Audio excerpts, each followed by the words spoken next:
वैभव जो 26 साल का है, उसकी अभी अभी नई शादी हुई है और उसकी एक खूबसूरत सी बीवी भी है।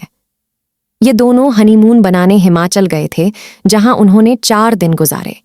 अब उनके दिल्ली अपने घर वापस आने का समय हो गया था। दोनों अपनी गाड़ी में बैठ गए और दिल्ली के लिए चल दिए। रात के 11 बज गए थे। अब वो हिमाचल की घाटी को पार करने ही वाले थे। रोड बिल्कुल सुनसान थी और गाड़ी बिल्कुल तेजी में जा रही थी। अचानक वैभव को अपनी गाड़ी के आगे एक औरत दिखी जिसने लाल रंग की साड़ी पहनी थी। वो दूर से ही हाथ हिलाकर गाड़ी को रोक रही थी। उसको देखकर वैभव की बीवी ने उसे गाड़ी रोकने से मना कर दिया, क्योंकि उसको डर था कि ये कोई लूटपाट करने की चाल हो सकती है। लेकिन वो औरत गाड़ी के सामने आ गई, जिससे वैभव को गाड़ी रोकनी पड़ी। वो औरत जोर जोर से दरवाजे को पीटने लगी। उसके चेहरे के हाव भाव से ऐसा लग रहा था जैसे वो किसी बड़ी मुसीबत में हो। वैभव की बीवी ने उसे गाड़ी का दरवाज खोलने से मना कर दिया। उसने कहा कि ये कोई चाल हो सकती है, हमें बाहर नहीं जाना चाहिए।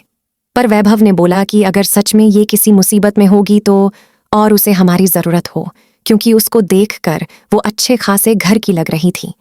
ये बोलते ही वैभव ने गाड़ी का दरवाजा खोल दिया और बाहर आ गया। वो औरत घबराते हुए बोली, प्लीज मेरी मदद करो। वैभव ने बोला, क्या हुआ है? उस औरत ने जवाब दिया कि मेरी गाड़ी नीचे खाई में गिरकर एक पेड़ डर से टकरा गई है और उसमें मेरी छोटी सी बच्ची फंसी हुई है। प्लीज उसको बाहर निकालो। ये सुनते ही वैभव की बीवी भी बाहर आ गई और तीनों खाई की ओर भागे।